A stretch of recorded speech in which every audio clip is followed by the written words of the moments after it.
Maverick News presents The Rick Walker Show. Defrag your mind.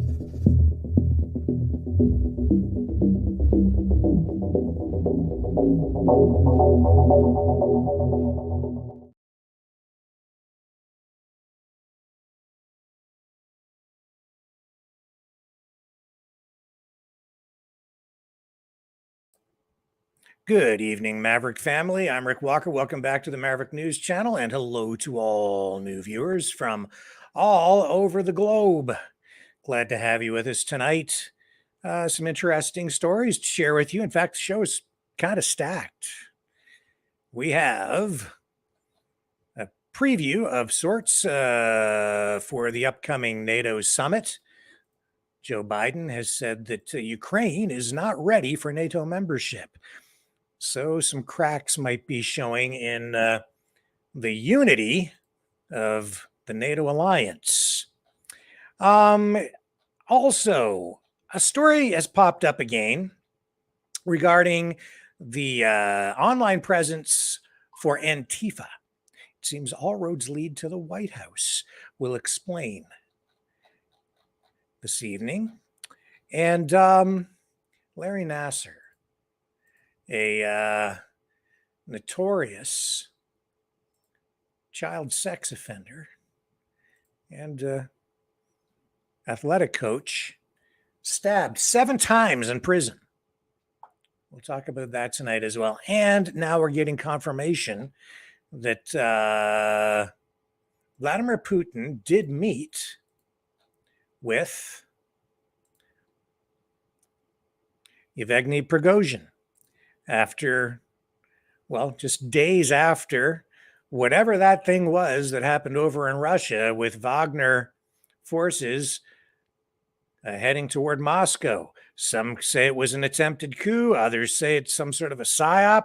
We don't really know.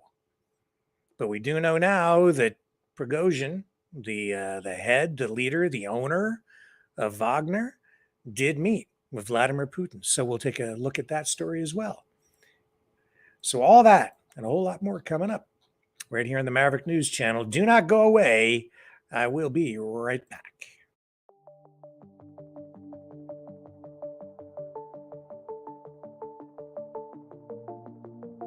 Greetings, brave Mavericks. Our quest for truth continues. We go beyond fake news. Together we expose propaganda. Together we pull others out of rabbit holes. We are maverick thinkers. We are all unique individuals, defenders of individual rights and freedoms, credible, trusted, grounded in reality. Maverick News, Maverick News. Defending free speech, free speech. Donate at freedomreporters.com. Do it now. Tomorrow may be too late. Maverick News. The world is watching.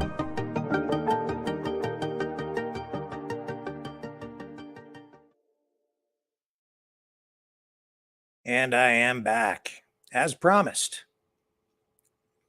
So, breaking news from the NATO summit in Vilnius, Lithuania tonight. A major development. Turkey has dropped its opposition to Sweden's bid to join NATO. This announcement comes on the eve of the alliance's 74th annual summit and has been met with applause from President Joe Biden.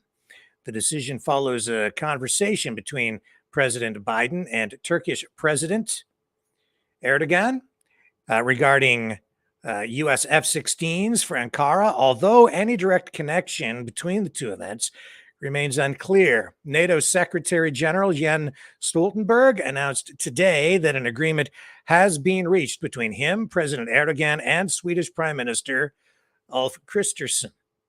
Stoltenberg hailed this as a historic step that will strengthen NATO allies. President Biden, who has been vocal in supporting Sweden's membership, wasted no time in celebrating this breakthrough. In a statement, he said, I welcome the statement issued by Turkey, Sweden, and the NATO Secretary General, including the commitment by President Erdogan to transmit the accession protocol for Sweden to Turkey's Grand National Assembly for swift ratification. So, President Biden expressed his readiness to work with President Erdogan and Turkey to enhance defense and deterrence in the Euro-Atlantic area. He also extended a warm welcome to Prime Minister Kristersson of Sweden as the 32nd NATO ally, while expressing gratitude to Secretary General Stoltenberg for his steadfast leadership. According to a press statement from NATO, Erdogan has agreed to promptly send Sweden's accession protocol to Parliament in exchange for new commitments on terrorism and economic cooperation. This includes the establishment of a special coordinator for counterterrorism within NATO. So it's worth noting here that Sweden's bid had faced opposition from Hungary. However, Stoltenberg confirmed that Hungary has indicated it will not be the last to ratify Sweden's application, and he believes that the problem will be resolved. President Biden had been actively advocating for Sweden's membership. In a meeting with Prime Minister Kristersson last week, he expressed full support for Sweden's NATO membership, emphasizing that it will strengthen the alliance and share the same values. The White House revealed that President Biden also discussed Sweden's bid with President Erdogan during a call Sunday. So while the delivery of those American F-16 fighter jets to Turkey was discussed during the call, White House National Security Advisor Jake Sullivan did not provide a direct answer when asked if it was a quid pro quo for Turkey allowing Sweden to join NATO. Sullivan stated that President Biden believes both actions are in the best interest of the alliance and the U.S.-Turkey bilateral relationship.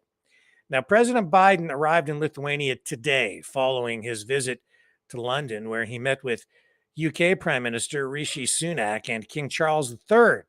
It's the first time he's met King Charles since King Charles took the crown.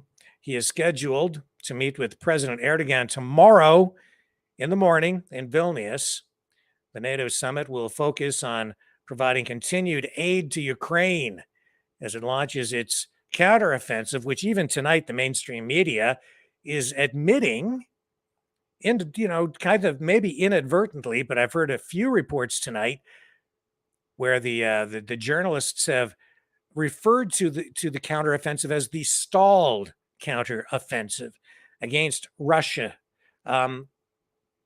So all that's going on, plus in an interview with CNN, and this is maybe even more significant, Biden, in an interview with CNN, indicated just over the last 48 hours that, in his view, Ukraine is not ready to join NATO.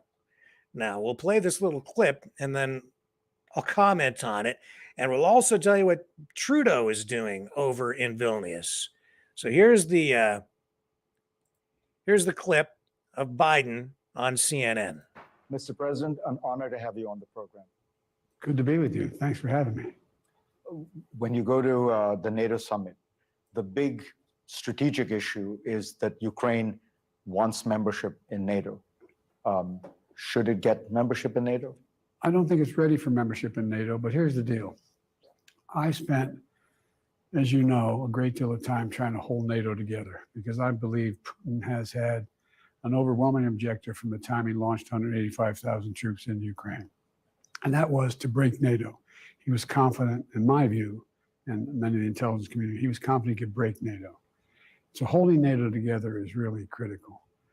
I don't think there is unanimity in NATO about whether or not to bring Ukraine into the NATO family now, at this moment, in the middle of a war. For example, if you did that, then, I mean what I say, we're determined to commit every inch of territory that is NATO territory.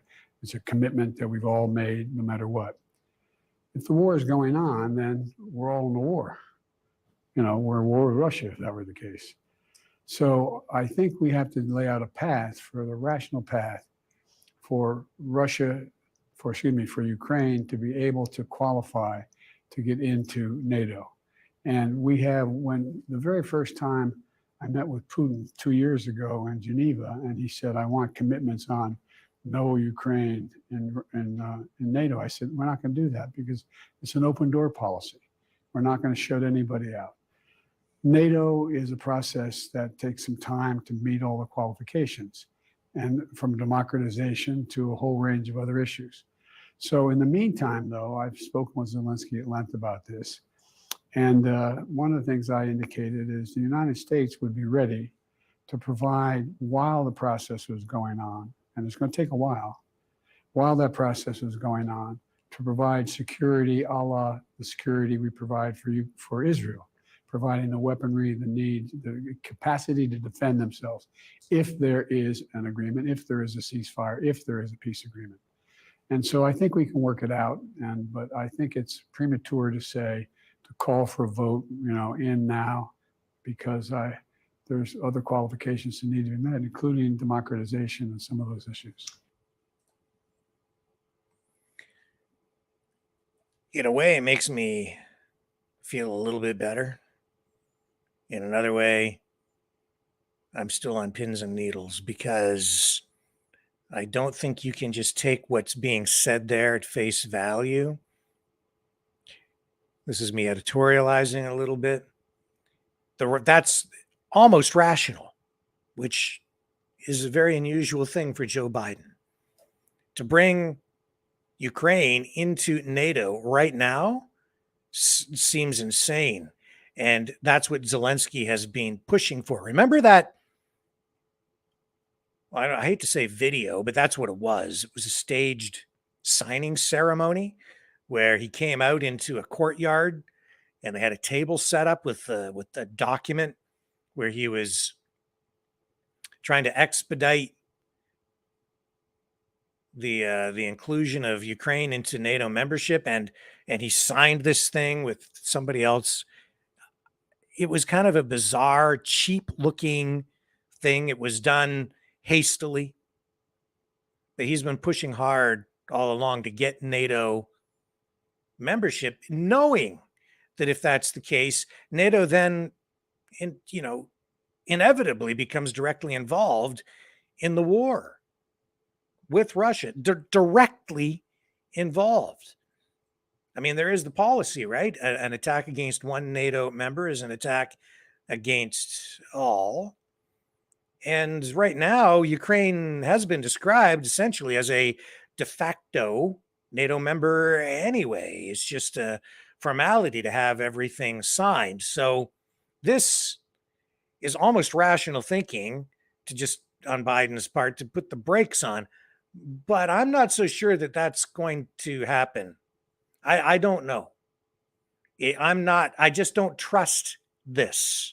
And I don't trust him at this point, because this might just be a PR exercise where he is saying this so that he doesn't look like the guy who is pushing, or who pushes the button or signs the document, or doesn't want to take the lead essentially on this issue to have Ukraine join NATO. Other NATO member countries, we'll see what happens during the summit, which begins tomorrow in Vilnius, Lithuania. I don't know. There's something doesn't feel right. It doesn't feel right. Too rational after all the irrationality that we've seen through all of this since the beginning of this conflict, all going back to 2014 and even before, going back to the fall of the Berlin Wall and the expansion of NATO. Since then, something doesn't smell right. What it also could be, though, is an indicator that the counteroffensive, which I've already indicated, is being described by even some mainstream media journalists tonight as the stalled counteroffensive, it shows that it's not going as well as NATO and the United States were probably hoping. Why would you bring Ukraine into the NATO fold when you're losing the war? Well, I guess you could say that you would want to ramp it up, but it says to me that if Ukraine was on the verge of victory, it would be really easy for Biden to sit there and say, yeah, we'll let them join the war. You know, they've got this under control. We'll be rolling into Moscow next week. So there's very little risk politically for him at that point. And don't forget that the election is really not that far off. He needs to go into that election looking good on the Ukraine war front, on that portfolio. He doesn't want a long, protracted, bloody war on his hands with U.S. soldiers on the ground in there getting killed. I think that would not go well for him in the next election. Not good for the Democrats either. I don't know. Hard for me to say. I think that if this thing continues, if this conflict continues in the way that it is, it's inevitable that we will end up with NATO troops in there, U.S., Canadian, British, German troops in, and others in Ukraine fighting this war. I just don't know about the timing. And I think that they would prefer to have the Russians pushed back and on their heels before sending in their troops, or they're going to have to do it because they're on the verge of losing. It's going to be one extreme or the other, I think. Nothing in the middle. But one way or another, I think it's almost inevitable if the war continues. If they finally come to their senses and agree to some sort of a peace agreement, or finally go back to the table, and the Russians have, repeatedly tried to achieve peace.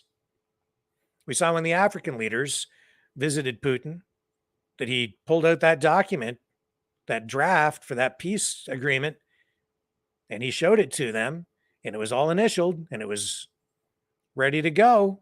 But then they sent Boris Johnson over there to cut it off at the knees and end that. They couldn't have peace. No. That war had to continue on. So this is just weird. It just doesn't feel right. But it is, on the day before the NATO summit begins officially, and we're getting a little bit of a preview of what we can expect to see during the summit itself. And Justin Trudeau is over there today as well, and met with Lithuania's top politician. We have that queued up for you here, and we'll let that roll now. Here's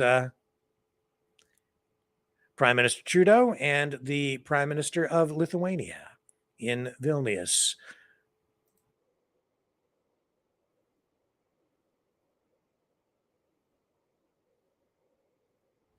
Atvykus į Vilnių su mums ypač svarbia dvišalė naujiena. Šiame susitikime ministras pirmininkas pranešė apie atidaromą ar jau veikiančią nuo šiandien ambasadą, Kanados ambasadą Vilniuje. Ir tikrai labai džiaugiamės šituo Kanados vyriausybės sprendimu. Esu tikra. We are really glad about this decision by the Canadian government. I'm sure that this presence of the embassy will allow us to strengthen our ties between our states and expand our bilateral agenda. Canada is a close partner of Lithuania, and the basis of our friendship are the same values that join us: freedom, democracy, and the rule of law principle, respect for human rights, and mutual responsibility for the rules-based international order. We are very grateful to Canada that it has never approved the Lithuanian annexation. This was very important for the people of our country who lived under the occupation. This Canadian stance only proves how important is a value-based foreign policy foundation that joins our nations today. I'm glad about our bilateral cooperation in the area of economy. We still have room to improve, especially when it comes to higher value goods or services, or expanding startups ecosystems. During the meeting, I thanked the Prime Minister and Canada for their contribution in strengthening the security of the Baltic region, the command of the EFP in Latvia, and their troops' presence in the unit in Vilnius. I also congratulated the Canadian plans to significantly expand their presence in Latvia. We discussed the brutal Russia's war against Ukraine and Russia's preparation for confrontation against the West and their aims to weaken across the globe. Lithuania highly values cooperation with Canada when it comes to international sanctions against Russia and Belarus and support for Ukraine. We have agreed that we must stay united and determined when stopping the Russian aggression and supporting Ukraine until its victory. The peace must be determined by not the aggressor, but by Ukraine that is defending the European freedom. Only in this way we can expect a stable peace in Europe. For this, we need to integrate Ukraine into the Euro-Atlantic security architecture faster. Only by removing the gray zones, we can end the vicious cycle of Russian wars in Ukraine, in Europe. Together with my counterpart, we discussed the NATO summit issues, also deterrence and defense issues, especially in the eastern flank, and the Ukrainian path towards NATO, as well as investments into defense. I do believe that this week in Vilnius, the decisions that we will make, that they will be significant and courageous. With this Euro-Atlantic security architecture, the aggressor will not even think about using the force. Once again, I welcome my colleague Justin Trudeau in Vilnius, not only to participate in the historic NATO summit, but also on this very important occasions for our bilateral relations. Thank you. Tout le monde. Thank you, Ingrida, Prime Minister Simonetta, for inviting me to sit down and discuss important matters with you in this extraordinarily beautiful spot. It really is something that highlights not just the beauty of your country, but the history as well. And it is very fitting that we start our approach gathering for NATO here tonight. We couldn't have a better host for the NATO summit than Lithuania at this incredibly consequential moment. You are a Baltic country, a democracy within close proximity to Russia. You understand the realities of the current security environment in Europe better than most. I very much appreciated hearing your perspective and also strengthening the bilateral relationship between our two countries. Earlier this afternoon, I was in Latvia at Camp Adadzi, where Canada announced that we are more than doubling our current troop deployment to enhanced forward presence Latvia. This will make a significant contribution to NATO readiness in the region and helps us achieve the commitment we made at the Madrid NATO summit last year to scale up EFP Latvia to a brigade to continue to deter Russian aggression across the Baltics. Canadian armed forces are leading, training, and working alongside NATO troops from almost a dozen countries. And this multinational effort is incredibly important for defense and security.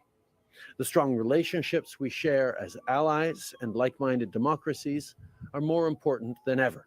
This is one of the reasons Canada is expanding its diplomatic presence in the Baltics. We're expanding our embassy in Riga, and we're officially establishing a Canadian embassy in Lithuania here in Vilnius, as well as a Canadian embassy in Estonia. As members of the transatlantic community, it is more important than ever that we deepen our ties. La Première ministre Simonetta et moi avons discuté de l'agression persistante de la Russie et condamné l'invasion illégale et injustifiable de l'Ukraine par Poutine. L'indépendance et l'intégrité territoriale des nations souveraines doivent être respectées. On est solidaire de l'Ukraine et des femmes et des hommes héroïques qui se battent sans relâche pour défendre leur pays, leur langue et leur droit de choisir leur propre avenir. We will stand up to any aggressor who tries to impose their own belief that might makes right. We are united in our mission to protect freedom, democracy, and the rule of law. Thank you. Merci. Ačiū. Merci. Thank you. Dėkojame gerbėmiems ministrams pirmininkams. Linkime gražios dienos. Thank you, dear Prime Ministers, and have a great day. And that's that. And new questions taken. News. Take note of that phrase, rules-based international order. There it is again. That's what this is all about. This is about, really, in a way, sovereignty. This is NATO, Western countries, saying to Russia and other countries, indirectly, that they're the boss. This is globalism. Rules-based international order. NATO makes the rules, everybody has to follow them. Two schools of thought on that. If you have a rules-based international order that all countries are supposed to abide by, basically codified or a code of conduct written down on a piece of paper that applies to all countries universally, then you could argue that that would potentially lead to world peace if all countries abide by the same rules instead of individual agreements or treaties from one nation to another. Russia is saying, hey, wait a minute, you guys don't dictate to us. We're a sovereign nation, and international law, which is actually a form of natural or common law, if you want to look at it that way, then enhanced with various agreements between Russia and other nation states, that dictates the way that Russia would interact with all different countries, a bunch of different agreements, because Russia is a sovereign state. They're saying NATO's not going to dictate to us what the rules are going to be, essentially. That's why they keep saying, Russia is engaged in an illegal war. That's why they talk about the rule of law or the rule of international law, but it's a rules-based international order. You see what I'm saying? It's the law according to NATO, and that's where a lot of other countries who are not part of NATO take exception to it. It's a group of countries that have gotten together, and they've made up some rules. They wrote them all down. They all agree to them, and they're saying other countries have to abide by them now as well, even if they haven't signed, even if they're not members of NATO or the European Union.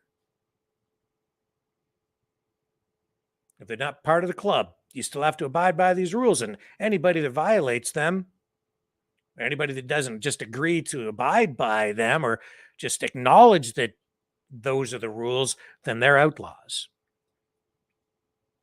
That's what it's all about. It's about sovereignty. And it is, in a way, that tells you that this is a struggle between nationalism, the idea of individual nation states having sovereignty over themselves, and a globalist approach to governance, a one world government. If there is a rules-based international order that all countries must abide by, then whoever makes those rules controls the world. Think about that. Think about that.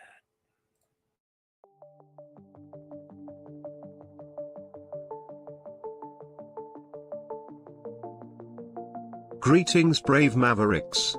Our quest for truth continues. We go beyond fake news. Together we expose propaganda.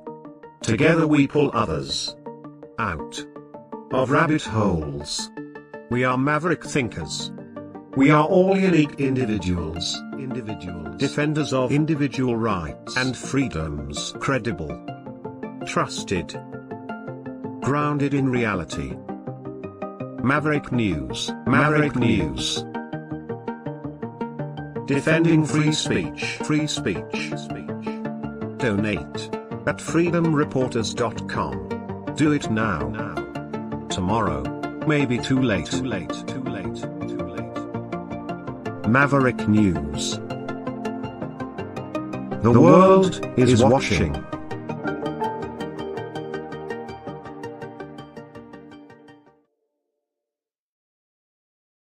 Just a little Canadian news, a brief Canadian story before we move on to more international stuff and U.S. news too. Some important stuff down there on the U.S. side. And wait till I tell you about the Antifa thing.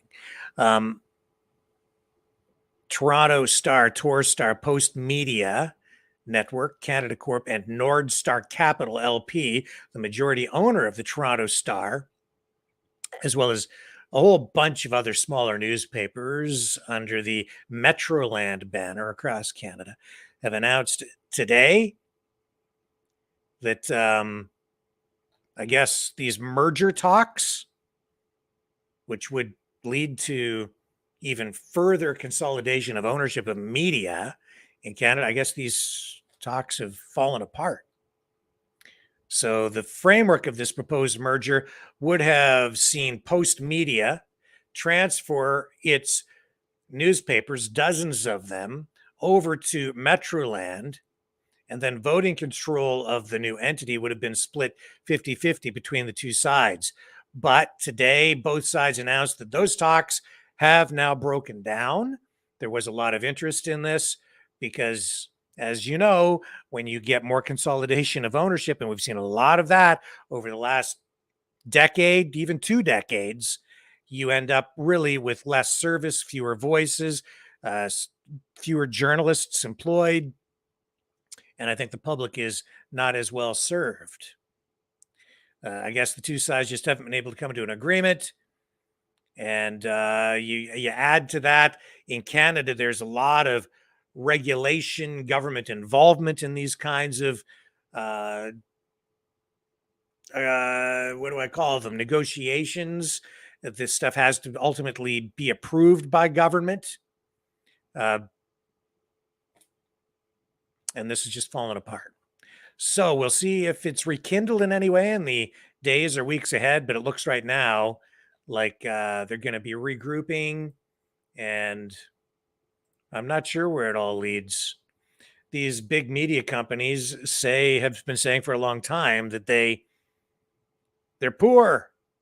They can't make a go of it. It's a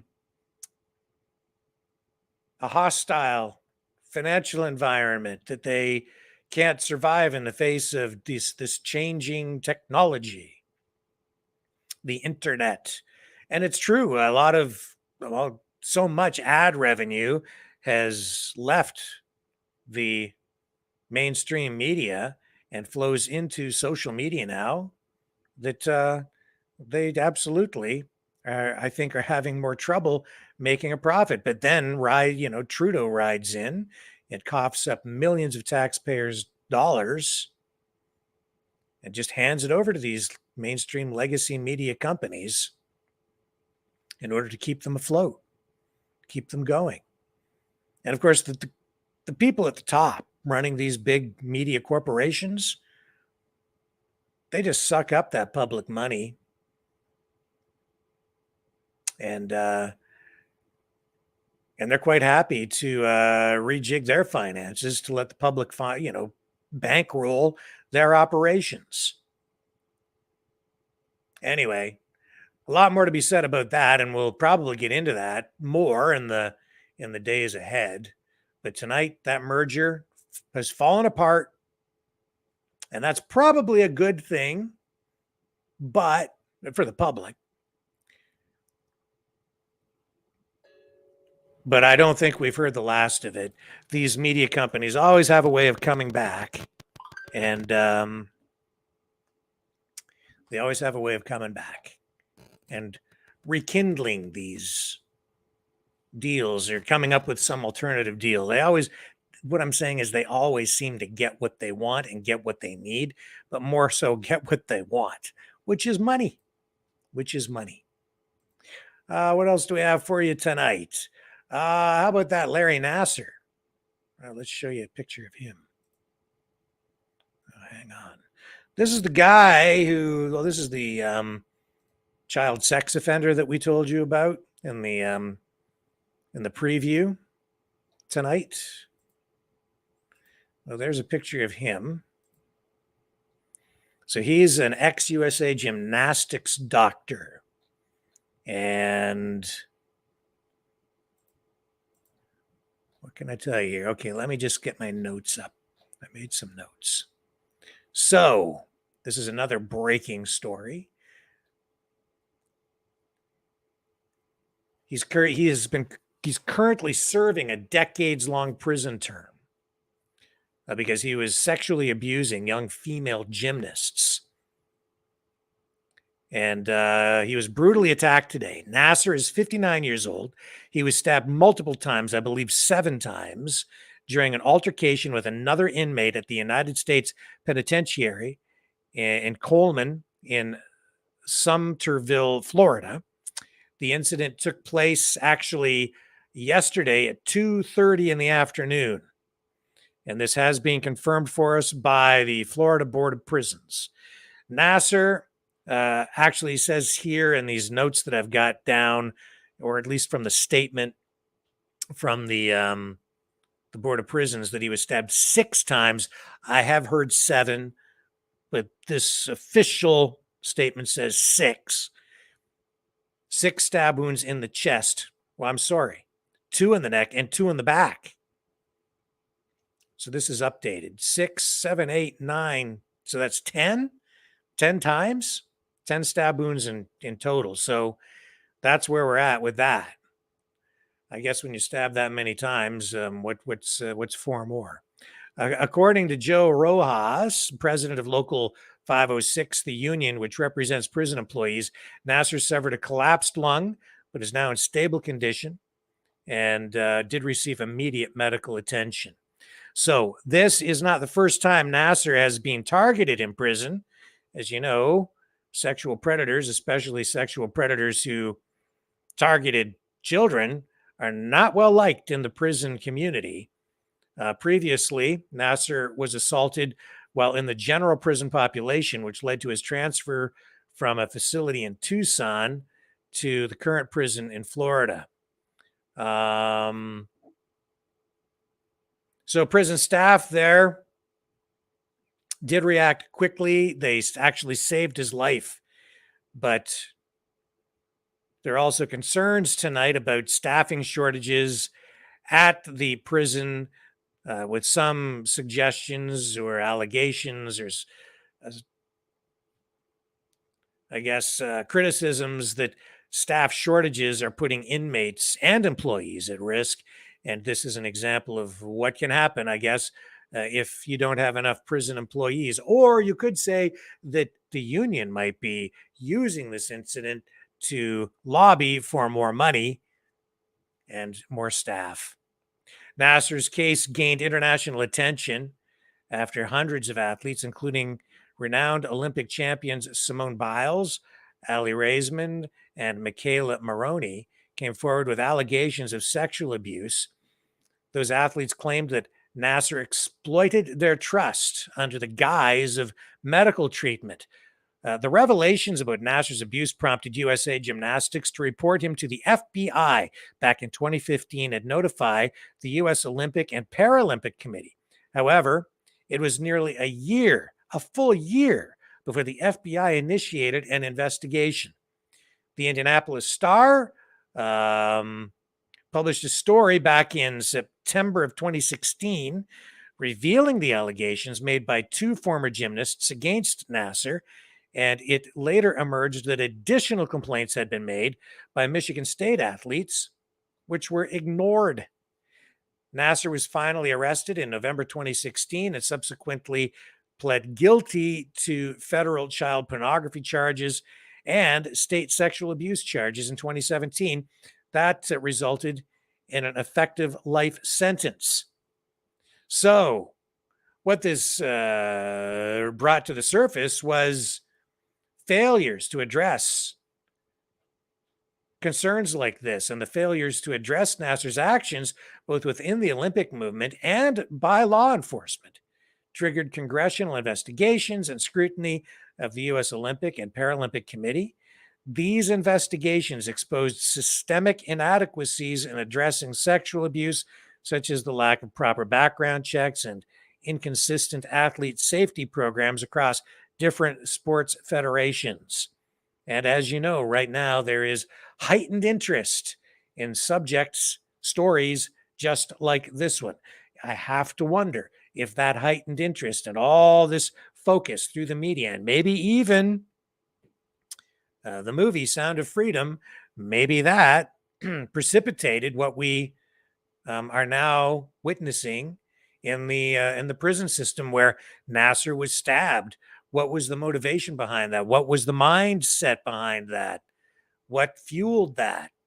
Emotions are running high because there's so much media attention focused on this issue right now.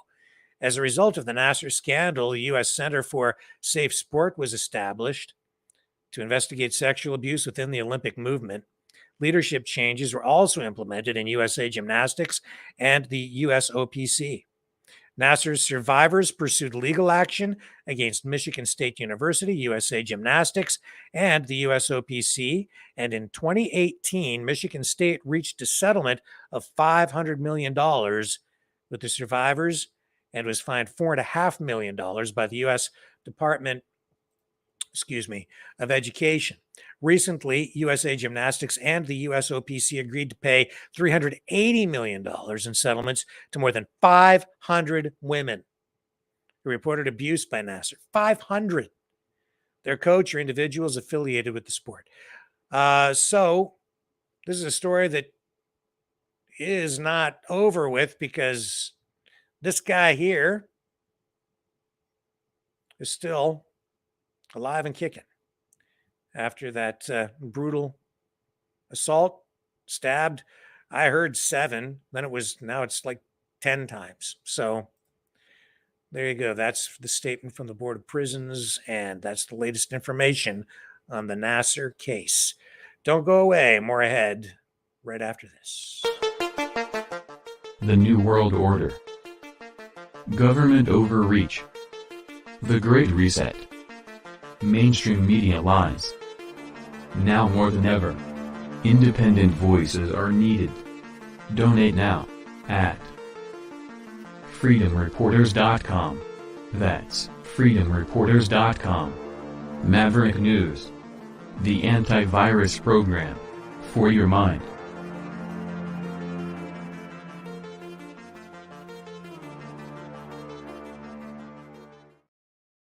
Okay, I'm back. And there's a weird story here. So let's get into this one. This isn't entirely new, but for whatever reason, it's going around again. It's been, well, it's just this simple. If you type in ANTIFA.com, guess where the domain leads? Well, let me show you. Here we go. I'm going to type in ANTIFA.com.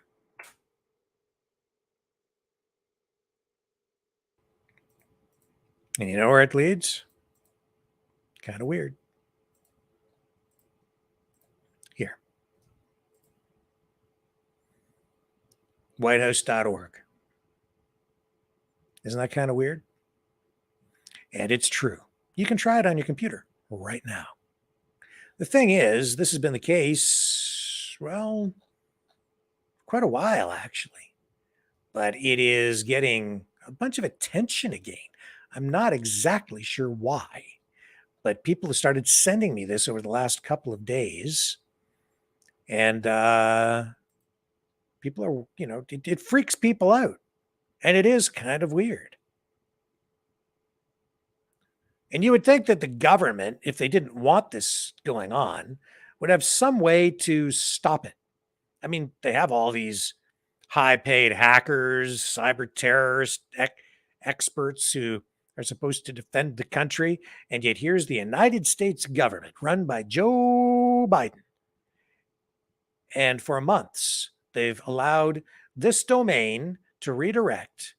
Antifa.com redirects to whitehouse.org, the government website, the White House website. if you were the president and you're the commander in chief, the head honcho for the most powerful military in the world, in an age of information warfare and cyber terrorism, wouldn't you think that you'd do something about that? If you were concerned, if you were maybe embarrassed to be associated with an organization like Antifa, unless, of course, you're not embarrassed to be associated with Antifa. So I'm telling you, man, it's a real thing. And it's, as I said, this has been the case for a little while. And so you can go to PolitiFact, where they check their fact checkers. Well, you don't need to check the fact, because the fact is the fact, Jack. And the fact is that Antifa.com still leads to whitehouse.org. And again, people are taking note. So here's PolitiFact. Go to Antifa.com and it takes you to Biden's White House, just a slap in the face. And they say it's half true. No, it's just true. It does go to the White House. I just proved it to you. And you can do it right now on any computer, anywhere, anytime. Antifa.com, put it into your URL bar, and it will pop you right over to Joe Biden's home, White House, the whitehouse.org. And it does. It redirects to the White House. Now, why would that be? Well, you know, it's not to say that the government has done it. So I did a little bit of digging, and it don't take much. You could get this information with just a few minutes of just online searching yourself. And that domain leads, well, here's first of all, if you do a database search, a basic database search here, you'll see that Antifa.com is taken. You can't buy it. Somebody already owns it. Oh, they're saying they might even help you be able to buy it for $89.99. No, you won't. They won't get it for that.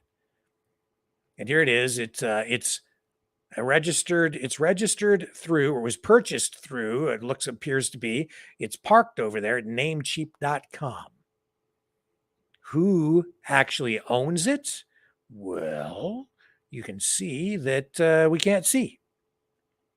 It doesn't really tell you who the owner is. They've got that private. However, do a little bit more research. And again, it doesn't take much to do this. And let's see here. What else can we find out? I discovered that the domain has been purchased by someone in Iceland.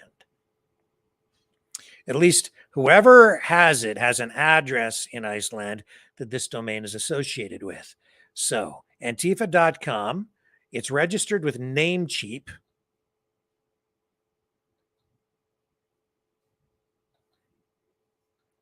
And I don't know if is Namecheap in Iceland?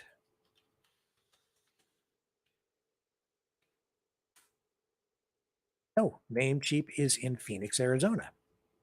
So even though it's registered with Namecheap in Phoenix, Arizona, that's just where with the company that it was purchased through, and is still basically there. But the owner appears to be in Iceland. So if you go here, isn't this kind of, it is weird. It's registered to Reykjavik, someone in Reykjavik. On the street name is Kalfisnegverger. I can't pronounce it because I don't speak the language. Number 2 in the capital region, postal code 101 in Iceland, IS. Here's a phone number. Let's phone the phone number, shall we? That's a good idea, Rick. Let's do that. I have a way to do that without incurring any charges. Hang on a second here. Let's phone whoever owns this domain, if this is their phone number. Here we go. I think I better, it's not a 1. I'll just put this here. Let's see if it works. No, that's not. Okay. Is it, what is the Iceland phone? It's not +1. It's not going through. So it's +354. Oh, I don't know. Hang on a second here. Let me take this out. I've never phoned Iceland before. This is a first for me. Hello, owner of this domain. We are calling you. Here we go. See if the phone number goes through. Let me bring it up so you can hear the audio. See if it works. Nothing. Not working. Nope, phone number's not working. So that didn't work. I want to talk to whoever owns it. Find out more about it. We'll have to dig a little bit deeper. How about if we go through Google Maps, zoom in, and find out what this building looks like? Let's go right down to the street level and have a look and see where the person works or lives or whatever. See where this thing is registered. Here's Iceland. Here it is. There's the street. Let's go right in, shall we? We'll zoom right in and we'll take a look. Hello, domain owner. Are you friendly to Joe Biden or are you a foe? Friend or foe? Zoom in closer and closer and closer. Okay, there it is. There's the pinpoint. You can see that. See that red dot? That's where we're going, folks. And you see over there on the left, that's the street. There it is. So it's registered to somebody in one of these buildings here. It's a business district in Iceland. No ice on the streets right there, though. Which building is it? I don't know. Could be in any of these buildings. I guess if we were there, we'd have to go start knocking on doors, just checking the address and see which one of these units it's registered to. Isn't that weird? If indeed it even is registered to somebody here. Let's check the chat. Maybe somebody's trying to tell me something. Pure Knight says it's a CIA office. It may well be. The plot thickens. Yeah, that's where the server is. Yeah. I guess. My guess is whoever has this domain probably isn't there. If you did that, would you hang out at the address associated with the domain? I don't think so. Not moi. No. I wouldn't hang out there. Yeah. Pure Knight says Iceland isn't green. Yeah, I don't know. Time change, whatever. Doesn't really matter. Anyway, this is just something that has come up again. I just thought I'd address it here tonight because I've had multiple people just in the last 2 days send me the information. Go look at this domain. It's antifa.com. Goes to the White House. And it's true. But, you know, anybody can purchase a domain and then have it redirect someplace. I'm surprised that someone was able to get it and then redirect it over. I'm surprised they were able to get it. You would think Antifa as an organization would want it. Or maybe Antifa has done this. We don't know. It's all pure speculation beyond the information that I've shown you as fact. And it is a fact. It's not half true. It's just true. It redirects to whitehouse.org. Joe Biden doesn't seem to mind. As I said, if I were president and that were the case, I would take steps. I'd be calling up somebody with expertise and responsibility in this area, and I would be saying, hey, wait a minute, this doesn't look good. This actually is a really bad thing for national, I would say even national security in a way, because it erodes public trust in government in a really negative way. And if this is malicious, I would probably have them take some steps to prevent that URL from redirecting to the website, because it's like a form of hacking in a way. It's meant to make the White House look bad, unless you like Antifa, in which case they would look good.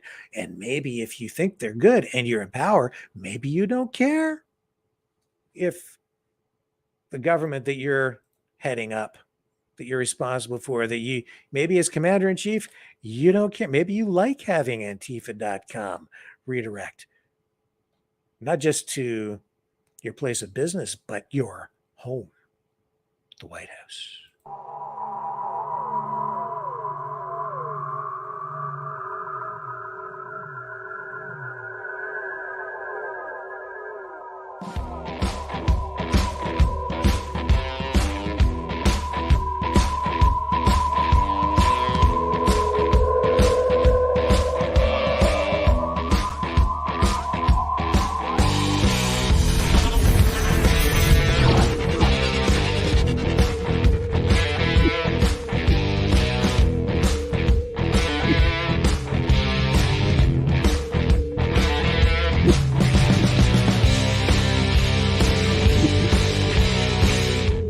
Maverick News. The world is watching.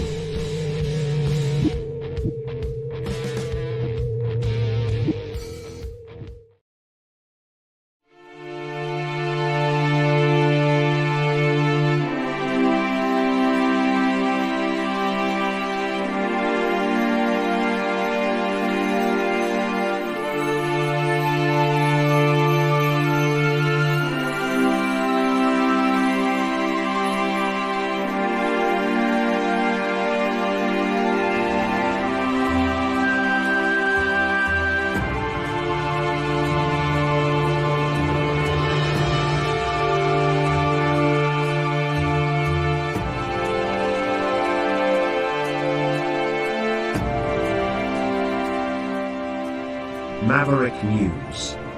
The world is watching.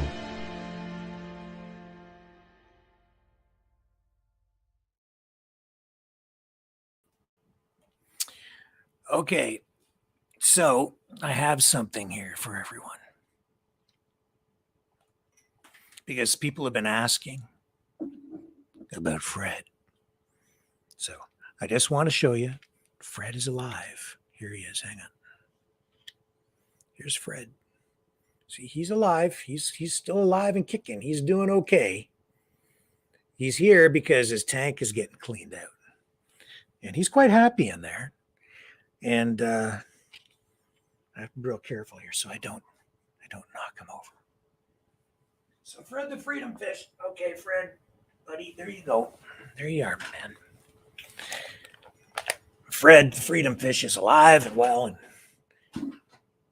he's quite content in that little thing right now. When I brought him home from the prison where they'd enslaved him, and I liberated him from the fish concentration camp, and gave him not just liberty, but a whole country, a fishtopia. They had him in a little cup. They keep them in little cups. Anyway, more on the Freedom Fred fish front maybe tomorrow, depending how things go. Not only does he have one person in that fishtopia, and as you know, the part of what we're doing here with the Freedom Fred thing is we're looking at the larger concepts of politics as we create a sovereign aquatic nation for our freedom-loving fish. And he started off alone. And there is one person now who has invaded his territory, and that's the guy that we showed you has the gun. So there were issues there. It seems they've reached sort of an agreement, but tomorrow, or whenever we get to this, as soon as this happens, there's another player who has happened on the scene. And it's going to complicate the political landscape considerably, because this player has incredible power beyond imagination, nuclear power.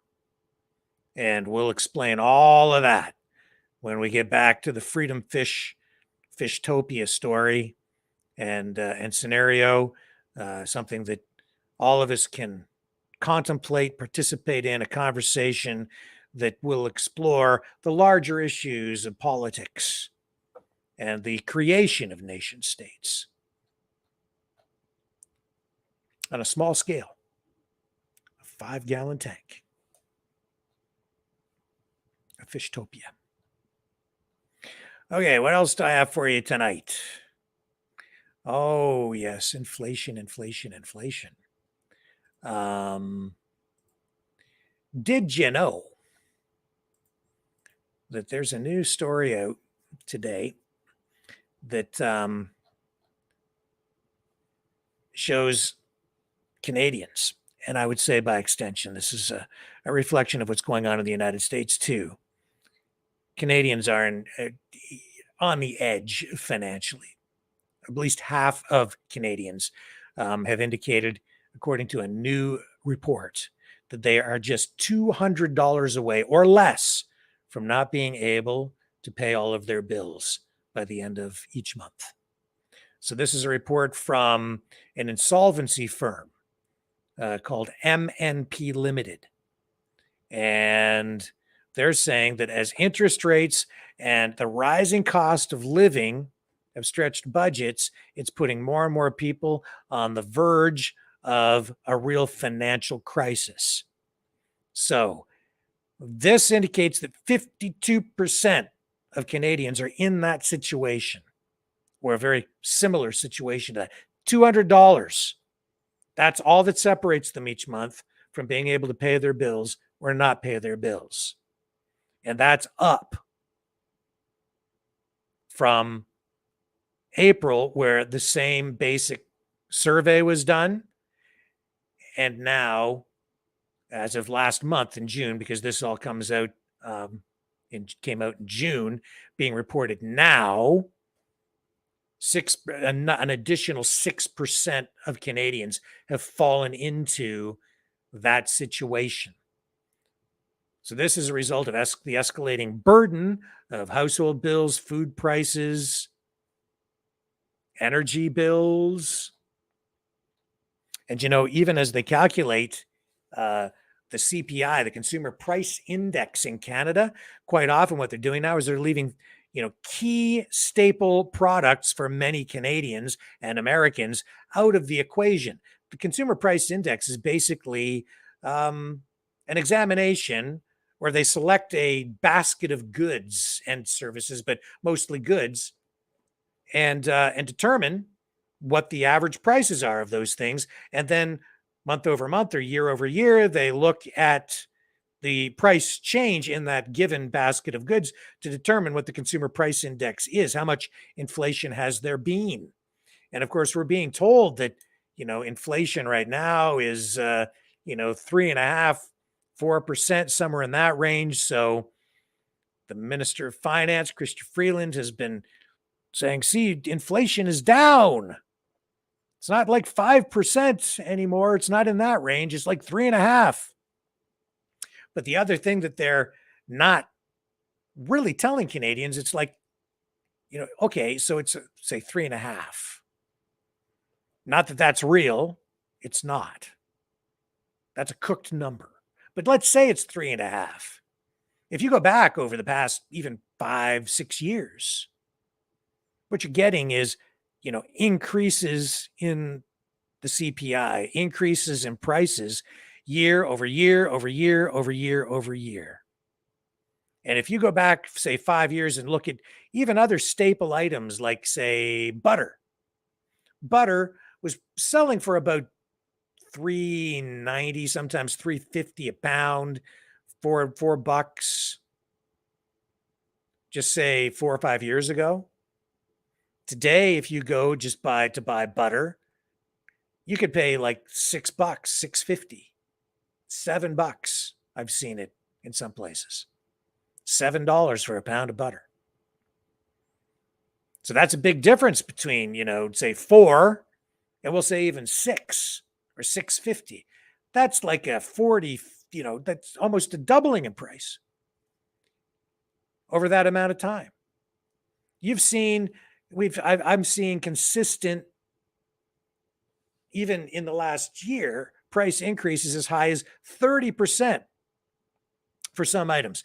If you look at just frozen fish, the price of frozen fish, even the processed stuff, those Highliner fish stick things, those used to be just a year ago around here, $9.99 for a box of fish sticks.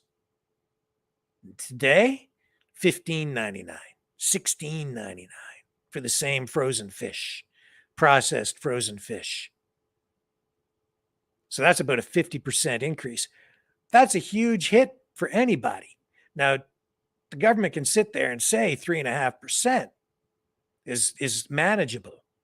And at any given time, the government is always aiming for an inflation rate based on the kind of economic system we have of about 2% per year inflation, which they say, allows for adequate growth with manageable inflation. But when prices increase, when you're saving money, that erodes your savings. That takes away your spending power. When you get up above 2%, 2.5%, you get into 3, 5, you've got actual problems. And in real terms, you're seeing, I would say, real inflation, maybe 15 to 20%. And then that over year, in some cases, you've seen your spending power erode 30 to 50%. So if you saved your money all your life for retirement and you've got it socked away in the bank someplace, or maybe even in, some investments, but, low yield, low risk, the value of everything you've worked for, saved for, in just a matter of a few years, the government, through their policies, they just cut your wage in half. So you thought you were working all your life for, say, $30 an hour.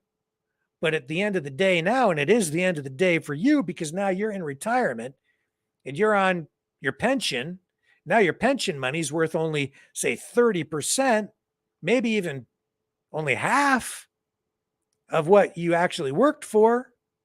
So you weren't working for $30 an hour, man. You were working $15 an hour all those years. You thought it was 30, but because of inflation, by the time you get to the end, it's only 15. Now, in a capitalistic society, if you've had mutual funds or other investments and you've made your money grow, then, you're benefiting from whatever economic growth you may have experienced through your investments. That's capitalism. But whatever you've accumulated, the value of that has over just the past 4, 5, 6 years been cut anywhere from 30 to 50% across the board on a lot of items. And collectively, that's your CPI, your consumer price index. Government doesn't really look at it that way. They don't report it that way because they want you to feel better about it, as they basically impose this taxation through inflation. And so tonight we're seeing more and more Canadians on the edge. This is a major problem in reality, because if interest rates continue to rise, a lot of Canadians, and I would say by extension, the same situation may be in play in the United States. We're on the verge of having a lot of people declare bankruptcy.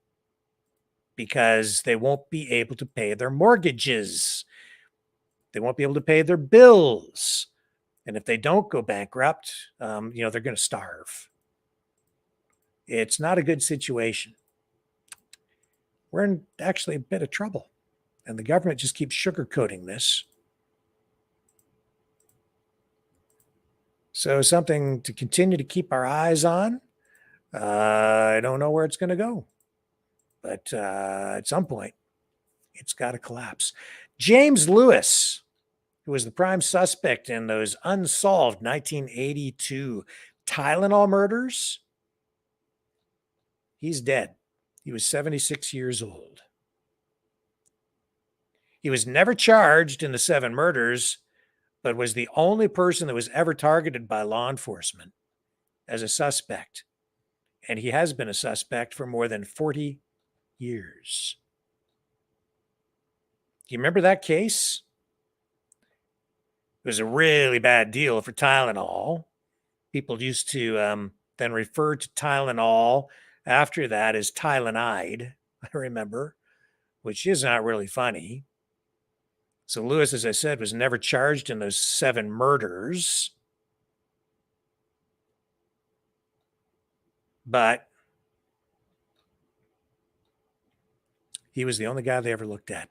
So police say that they've taken a look at his death and the circumstances surrounding it are not suspicious. 7 people in the Chicago area were killed.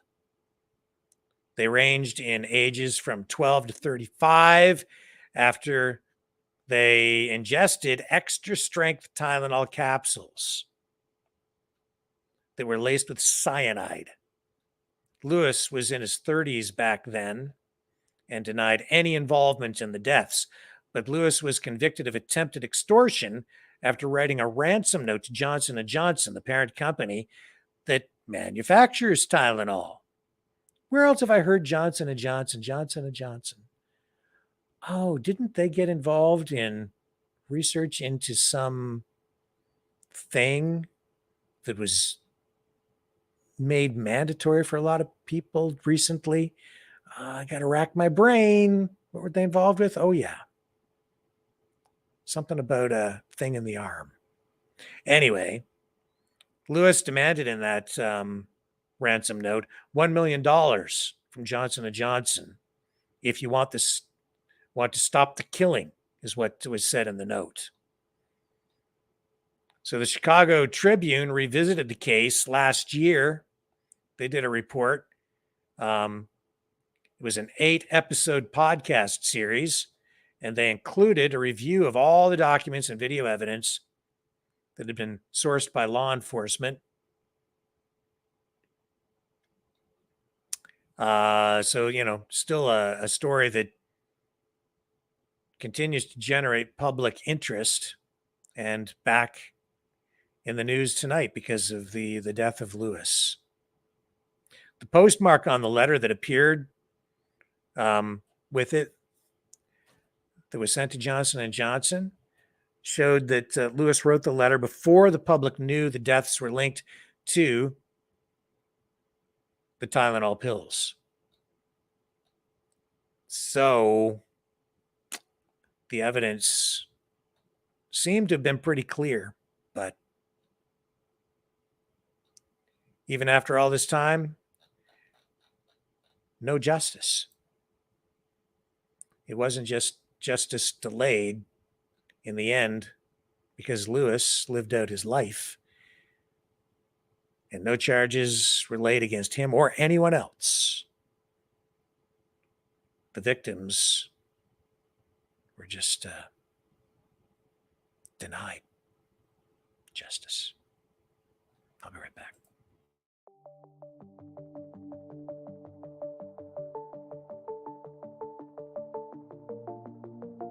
Greetings, brave Mavericks. Our quest for truth continues. We go beyond fake news. Together we expose propaganda. Together we pull others out of rabbit holes. We are maverick thinkers. We are all unique individuals, defenders of individual rights and freedoms, credible, trusted, grounded in reality. Maverick News, Maverick News. Defending free speech, free speech. Donate at freedomreporters.com. Do it now. Tomorrow may be too late. Maverick News. The world is watching.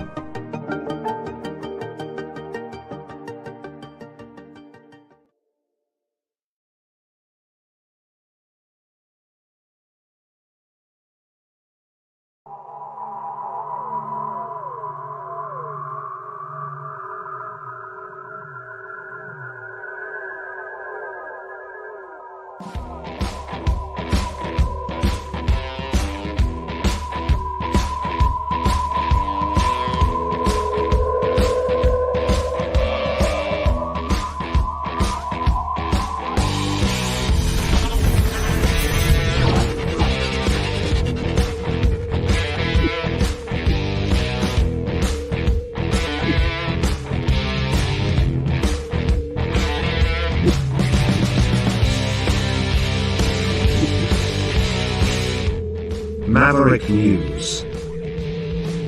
The world is watching.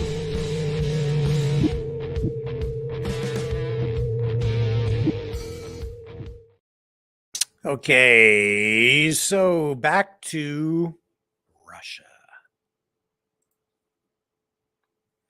An update on that whole thing with the Wagner Group. Russian President Vladimir Putin actually did meet with Yevgeny Prigozhin, the leader of the Wagner Group. Yes, he did. Just days after that convoy, some say attempted coup, whatever it was, the Kremlin has confirmed that this meeting took place now. Some are calling it a mutiny. Putin himself referred to it as a mutiny. So, according to Dmitry Peskov, the spokesperson for the Kremlin, Prigozhin was among the 35 Wagner commanders who were invited to the meeting in Moscow. Peskov stated that President Putin provided an assessment on the ongoing war in Ukraine and the recent mutiny, whatever you want to call it. Some are saying it wasn't a mutiny. I don't know. Putin used the word mutiny, so I guess it's a mutiny. The mutiny, which began on June 23rd, didn't last long, only 24 hours.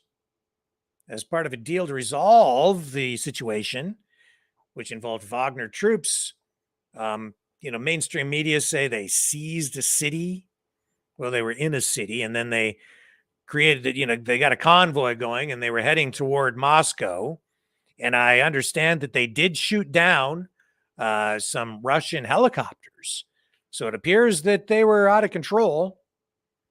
This private military operation company, some would say mercenary group, that comes from Russia, has been fighting on Russia's behalf. Anyway, charges against Prigozhin were dropped, and then he was told he could go to Belarus. So prior to the incident, there had been a lot of public disagreement between Wagner and Russia's Ministry of Defense regarding the conduct of the war. Prigozhin had repeatedly accused the ministry of failing to provide adequate ammunition to his group. However, Peskov has announced that Prigozhin was one of the commanders invited to the Kremlin 5 days after the incident had collapsed. He stated, "The president provided an assessment of the company's actions on the front. He also evaluated the events of June 24th. Putin listened to the commander's explanations and suggested various options for their future employment and continued involvement in combat." So these words tonight suggests to me that this is like a business dispute more than anything. And I think Putin maybe was wise to treat it as such rather than just put it down by taking out the Wagner troops, which is, I think, what people in the West were certainly hoping for. According to Peskov, Prigozhin expressed his unconditional support for Putin during the meeting. Again, shake hands, kiss, make up. Currently, the whereabouts of Prigozhin, we don't know. We just don't know. But in related developments, Alexander Lukashenko, the leader of Belarus, who brokered this deal between Putin and Prigozhin,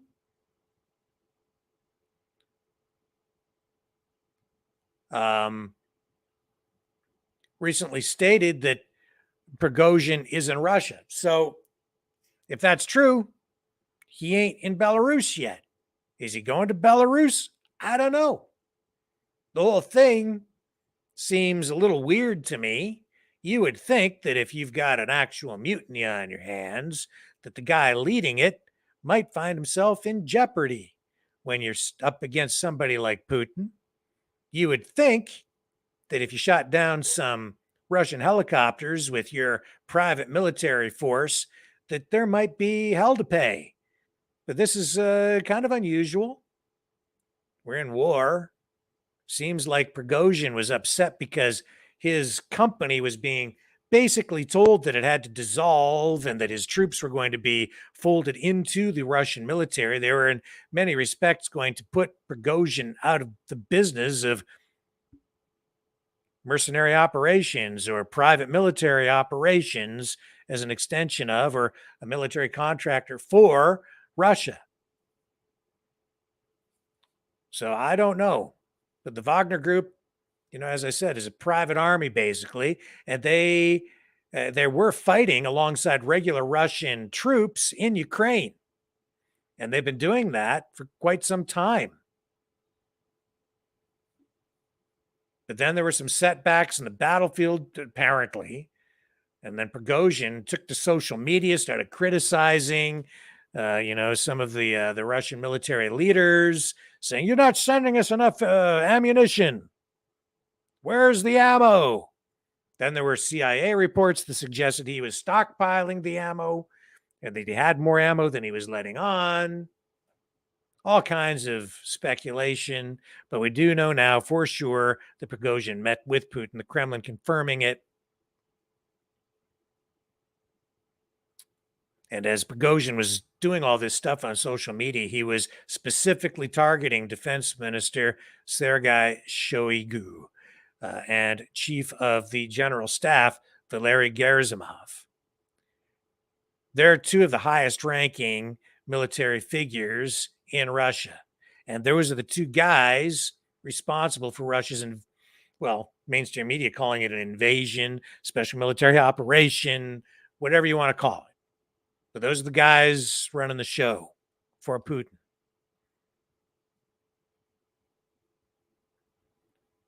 So Prigozhin didn't actually come out and actually condemn Putin, didn't really blame him, probably wise, probably saved his neck. But I don't think this thing is over. It didn't look good for the Russians.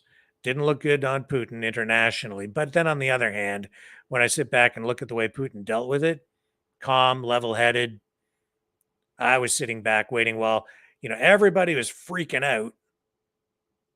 And the mainstream media in the West was saying, Putin's hours are numbered. And I was like, I don't think so. This probably isn't going to end the way the mainstream media is predicting, and it didn't. And I wasn't sure what was going to happen. I was honestly surprised that it ended the way that it did, but it just shows that Putin is able to kind of take a calm, cool, level-headed, collected approach to dealing with any kind of crisis. A very mature, methodical man. So General Gerasimov appeared in public for the first time since the incident just recently, and speculation has been circulating that the Wagner Group's march was canceled in exchange for the general's removal from his position. However, there has been footage airing on Russian television that shows Gerasimov giving orders to attract Ukrainian missile sites, so it looks like he's still there. And the same video indicates that President Putin has retained both him and Shoigu. So whatever reports came out saying that Prigozhin had pressured and successfully Putin into making changes at the top of the military command structure appear to not be true tonight, at least not yet. Nevertheless, if I were Prigozhin, I'd still be sleeping with one eye open, because this didn't look good on Putin at all. Okay, let's take another quick break, and I'll return right after this. We are Mavericks. We say no to the Trudeau and Biden New World Order. And to bugs. Because bugs are creepy and gross. And people should not eat bugs. Maverick News. The world is watching. Hey, no! 2 bucks!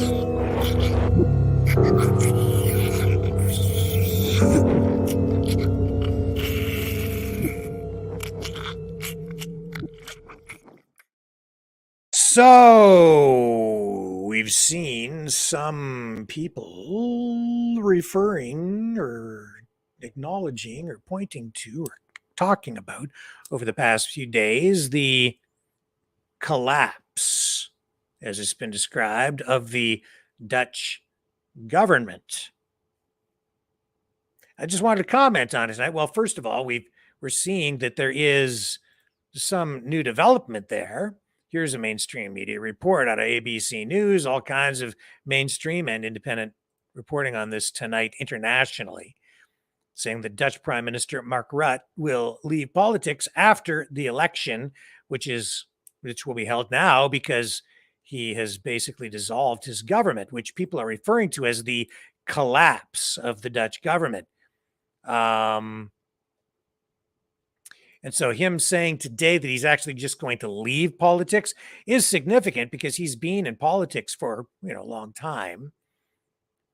But I want to comment on this tonight because this is not what some people think that it is, or the way that it's been described, at least by people calling in talking about it on this program over the last few nights. People referring to it as the collapse of the Dutch government. So here we see in this report, Dutch Prime Minister Mark Rutte, the Netherlands' longest serving premier, said that he will be leaving politics after an early general election, which was, and this is key, sparked by a dispute over immigration, that led to his government's resignation. So this ends nearly 13 years in power for this conservative leader. A lot of people call him, well, they use the phrase Teflon because scandals don't stick to him, just like Trudeau, right? Doesn't matter what happens. It's like nothing seems to stick to the guy. But this one, this controversy, this inability for him to deal with this issue resulted in the collapse of his party. But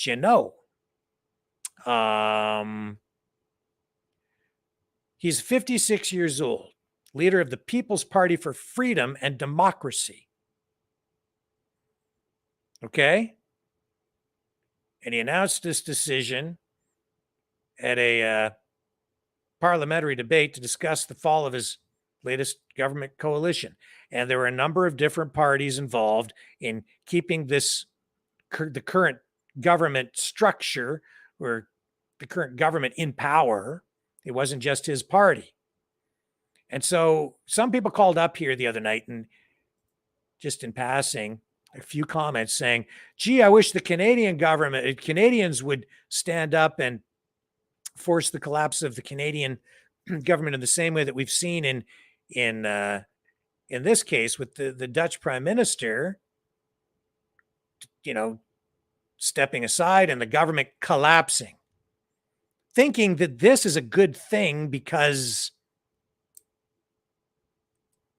of all the all the issues that I guess people on the freedom side of things are focused on.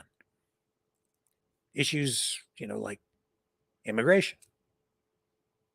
But this isn't what people are thinking. They think this is the result of all the protests that we've seen. And it sort of is, but it isn't. And you're not going to get the result that you think you're going to get by having this government collapse. The reason I say that is Rutt's on the conservative side. He didn't want as much immigration. And this issue, all this pressure, and you're seeing all of the protests over there, over the farmland and all these other issues. His government fell apart. Why? Because the other parties have been putting so much pressure. They couldn't reach an agreement on migration. If in this election that's coming up, his government, that more conservative government, is not elected and remain in power in some way, if you're not in favor of the migration, you're going to get a whole bunch more of it because the other parties, like the Greens, want more of it. So while everybody, is like, yay, the government collapsed. The government did not collapse. The government was, the governing party had to dissolve government, but the system remains in place. The system of government is still there, and they'll have an election. And if a different party comes to power, any of the other ones, pretty much, I think, not that I'm an expert on politics in that part of the world, but or in that country. But I do know enough to know that these other parties, for the most part, they advocate for more of a global approach to governance and more migration. More, not less. That's why they couldn't come to an agreement. So the government fell apart. Not because of the things that everybody calling in here thinks they fell apart. That's not why. So brace yourselves. Not that it's going to have a direct impact here, other than to say that kind of all these European, Western countries, the things that happen there, it's happening everywhere. Everything, it's like one thing leads to another, leads to another, leads to another. That's the way she goes. Anyway, time to go to the phones. Let's do that, shall we? Take another break while I set the phones up. Here's the number to call.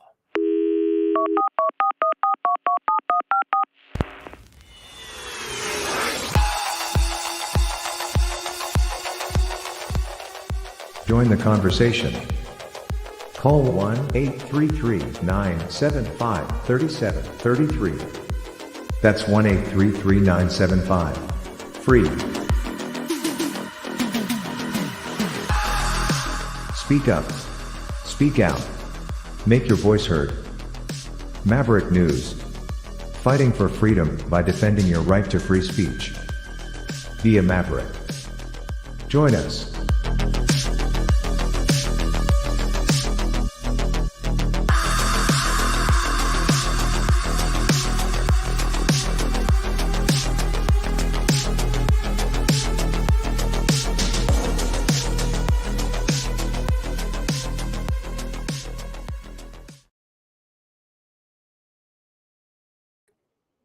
Okay, the phone lines are set up. The number to call is 1-833-975-3733. 1-833-975-3733. I will run this while you guys get your fingers all warmed up and start dialing that number. Don't go away.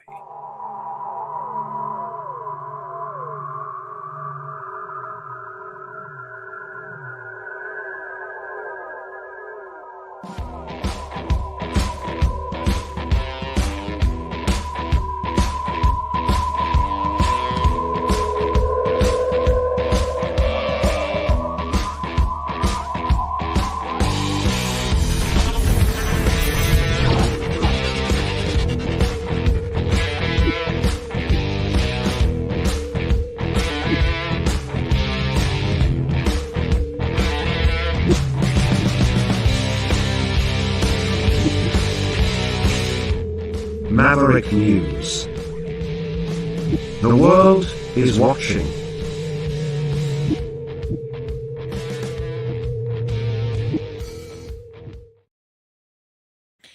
Again, I'll just run this. 1-833-975-3733. That's the number to call right there. 1-833-975-FREE to join the conversation tonight.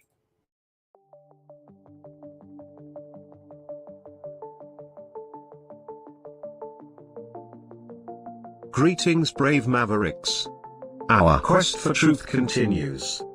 We go beyond fake news. Together we expose propaganda. Together we pull others out of rabbit holes. We are maverick thinkers.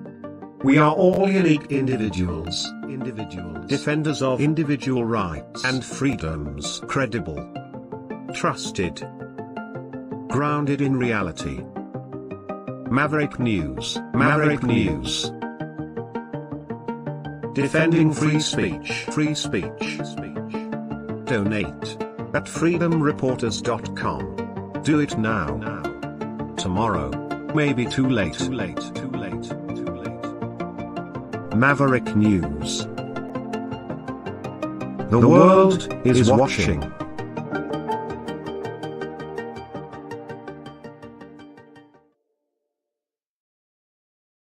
Okay, ladies and gentlemen, again, 1-833-975-3733 is the number to call to join the conversation tonight. Let's go to our first caller of the night. And it's Steve. How are you tonight? Okay, Rick. How are you? I'm just fine, thank you. You want to talk That's good. about the economy? Oh, I was calling about bank cancellations. The other night when I called in there, we were talking about Nigel Farage, and one of the things that I kind of forgot to mention at the time, and it was on my mind, was at GBN News or GB News over there. Yep. They had started a petition. Have you heard about the petition regarding CBDCs that they have? Oh, I did hear something about it. Yeah, so just like here, you get so many signatures, you can bring it into the House or whatever, into Parliament, I mean. Mm-hmm. So they have this thing where they want to keep cash. I guess it's not so much to block the CBDCs, as it is to make sure that cash stays around. And they were quantifying some numbers, like there's over 1 million people that simply just don't have bank accounts, and there's no accounting for who that might be, you know. And of course, many people have been debanked or whatever. So this petition has raised, it was over 125,000, 125 plus, I think, last time I saw it. That's huge. Yeah, well, yeah, they don't have a great population over there. I mean, large, that is. I forget how many, 35 million people, I think. But I just thought that was important that they're doing this. And the fact that they're not challenging the CBDC, but the petition is to ensure that cash stays, which everything I've seen prior to this has been to stop CBDCs, but that's a separate issue. And I think that's a valid way of going about it. Like, let's preserve cash, and then we'll take on the CBDCs. I think that you're right. I think that's the logical, most effective course of action, because I don't think there's any stopping the digitization of the economy. But if you can preserve cash, then you've essentially addressed the issue. Exactly. And they had a guest on as well, and they quoted this twice, but they didn't specify. But they said that there's 5 million people that have been effectively debanked. Now, they didn't limit it to England or the UK or across the world, but that was a stat that came up twice in this one interview that I had been listening to about it. And they were actually, Nigel was the subject initially, and then they moved on. And that's a lot of people. And I mean, at a certain point, I can see a whole spin-off coming up, like not just like a Bitcoin auction, but another auction. If they put enough pressure on people, we'll have to generate something, some other way to do it. And who knows what that's going to look like. But I just thought it was interesting what they did there with that petition. That's one of the most the positive things I've heard in quite a while, because that can be effective at work. Yeah, I agree. And this is, how we talk about the Commonwealth as well at times. I was thinking, if there was more of a cohesion amongst Commonwealth countries, it would be interesting to see that go Commonwealth-wide. I hear people like Biden talking about England and the strategic partnership they have and how it's unique and stuff like that.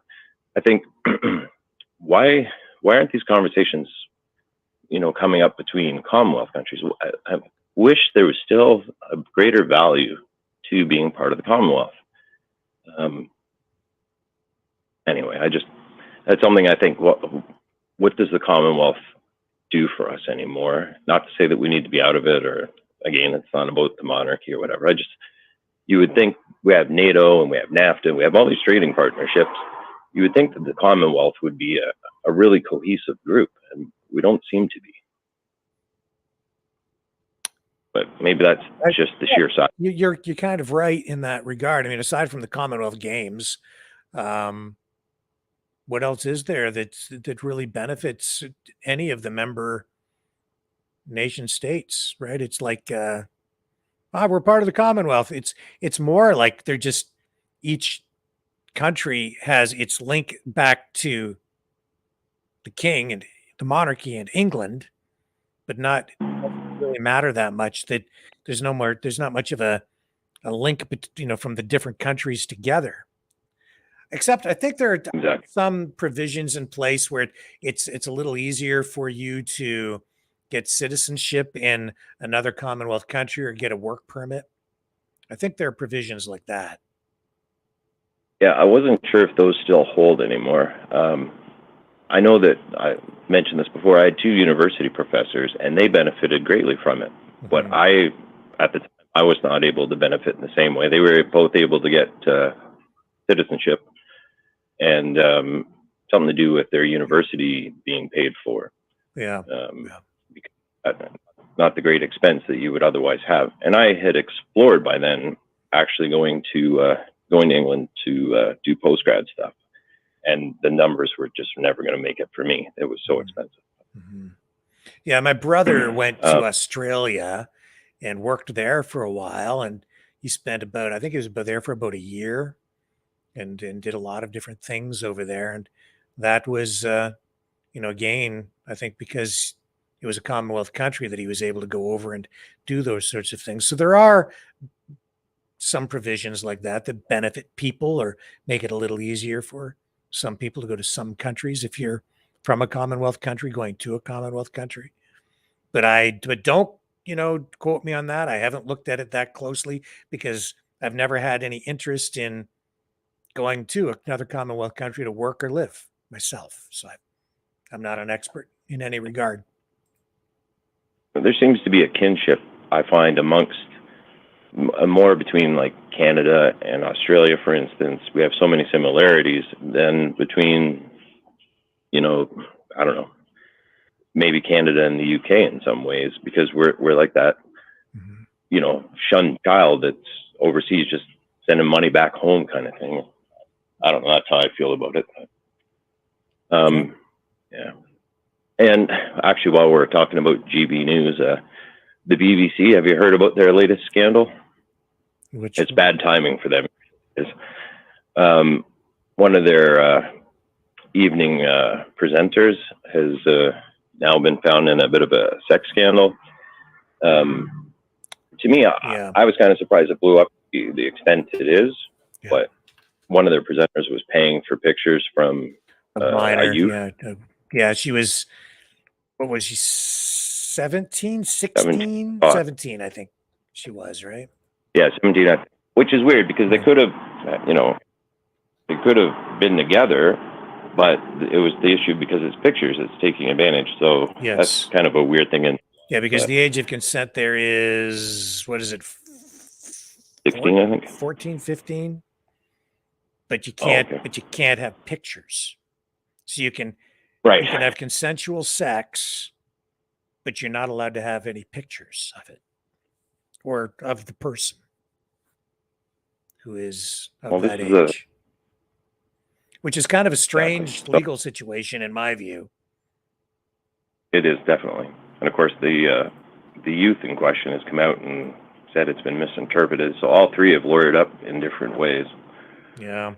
Like the parents have their lawyer, and the youth has a lawyer, and of course, the BBC has their lawyer in different ways. I think I said CBC earlier. I meant BBC. Yeah, I had taken note of the story, but because of the strange legal situation there, I wasn't really sure how to handle it or deal with it. I didn't put it into the mix of stories. Plus, it's over in Britain, and I'm not sure what the circumstances really are surrounding it. I didn't put it front and center here on the program, but it is something that I did take note of. Just a strange one to me. I guess given that this is probably the third scandal that they've been at the center of when it comes to these types of things. In Savile, I can't remember the name of the second. Yeah, it starts with an R. That was some time ago too. But some people are saying this could be the end of their privileged place in the media over there. And I'm curious to see how it plays out. It blew up. I expected it to, but then when you take it into context, being the third time that they've been in a scandal and at the heart of it, I could see this not ending well. Just public opinion wise. It's still the BBC and it's still the government. It's still government money. Yeah, they'll survive. Yeah, I'm sure it wouldn't bring down ours. The CBC here wouldn't fall over it, but it's just, they are hemorrhaging people. I mean, viewers, just like CBC is. So yeah. Anyway, I just thought it was interesting. I was surprised it got so big, and that was more the interest to me. It was, why is it, so big this time? Anyway. Well, there you go. Well, thank you, Steve. I appreciate the call very much, as always. Yep. All righty. Well, have a good evening, and catch up with you sometime. Okay, thanks. All right, who do we have up next here? Let's take a look. Hello. Go ahead. Hello, how are you? I'm fine. Who do we have? It's Chris calling from Alberta. Welcome back. I found you. Yeah, it only took 6 days to figure out where you disappeared to. Yeah. Oh, my goodness. Facebook sucks. Oh, well, I really thought it was me. I'm going, well, I don't remember posting anything or saying anything. I'm going, this is weird. And then your last post was June the 26th. I'm going, oh no, something's not right. And even when I tried to message you, you weren't getting back to me. I'm going, oh, something's just not right here at all. Yeah. So yeah, I'm glad I found you again. It's nice to be back in the group. Yeah. So, I did a little test upload, the live thing just before we came on Facebook. Okay. And yeah, it does work on the one main Facebook page. But all I did was a news preview over there tonight. I'm not broadcasting on Facebook, even though I can at least on one of the pages. I'm not. Okay. I'm not doing it. I'm going to promote the show over there, and try to just direct people over to Rumble. Because okay, fair enough. It's still unstable.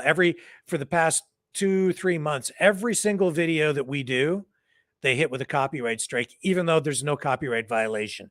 I disputed one of them. It's this exact same thing every time. It's about music.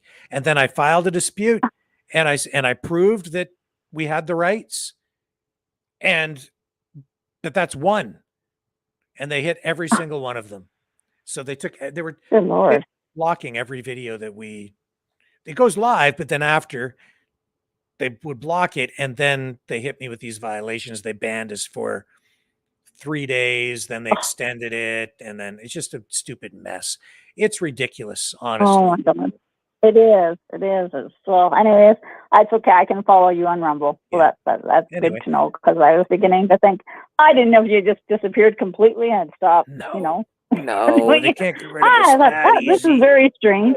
I'm just going to be Oh, more I know. strategic about the way we use Facebook. We'll use Facebook, but all I'm going to do is I'm going to promote on there to get people to come over here. And I'm just not going to run anything with any music or anything that could even be remotely, you know, connected to any kind of Yeah. copyright strike.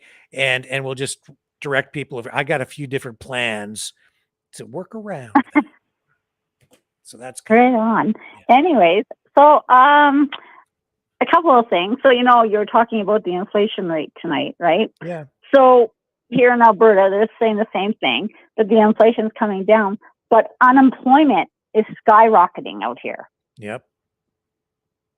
And it's silly because there's so many more people have moved out here, get jobs, and yet there's so many people out of work. Like just on a daily basis, just in the town that I live in, I can't believe the amount of people that don't work. It's just like, it's just, it blows my mind. So, I mean, I don't know really what's going on. I mean, I believe the inflation is still a lot higher than that. It is. And For sure. you can combat inflation by putting a whole bunch of people out of work. What you're doing is you're triggering a recession or maybe even a depression. And when you're in that situation, you absolutely get a decline in economic activity and a drop in prices because nobody can afford to buy anything anymore.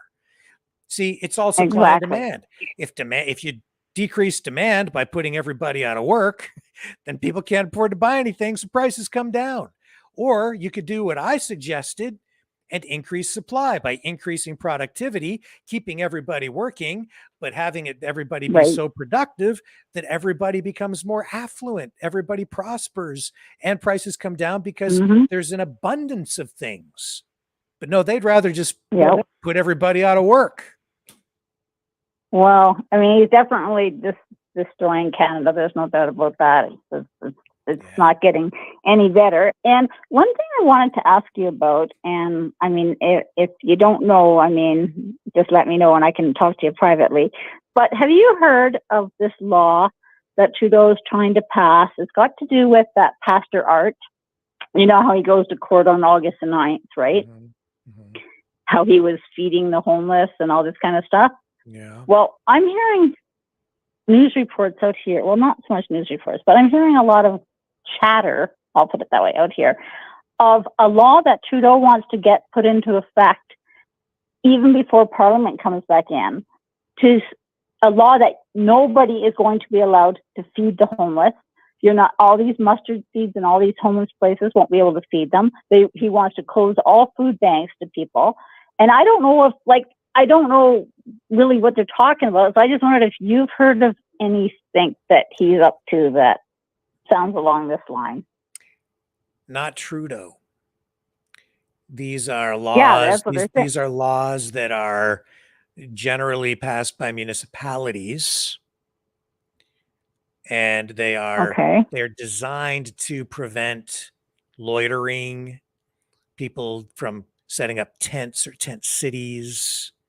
See, they'll say you're not allowed to feed the homeless. So in Calgary, I think they already have a bylaw like that, which is directly related to what Arthur Pavlovsky was involved with, where they're saying you can't feed the homeless people. So the argument is they don't want you to give panhandlers handouts, no money, don't feed them. They just want those people to move along.